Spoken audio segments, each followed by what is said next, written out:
सूरज ना लई चांगलं झालं पोराचं. पहिलं तो आमच्या पोल्ट्रीवरती खत टाकायला होता.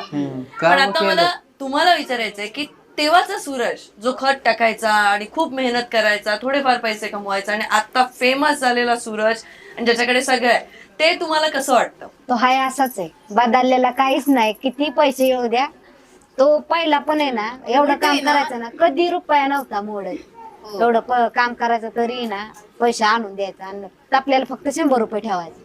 ते बी 100 रुपये ना त्यो तसंच खिशात पॅन्टीत परत गावायचं.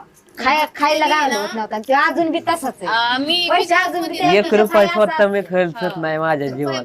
म्हणजे त्याला किंमत आहे की आपण किंमत कशातनं मध्ये 1 एवढं रुपया कष्ट कसं केलंय आपण ना, आपल्याला एवढं मिळालं 1 रुपयाचं आपल्याला हे जाणे. जाणीव म्हणजे कसं आहे, कष्ट केलं ना 300-200 रुपये आणि 500 रुपये रोजाने काम केलं ना, आणि ते आपल्याला भेटतंय त्याच्यातच आपण खुश आहेत. तर मग किती बी येऊ द्या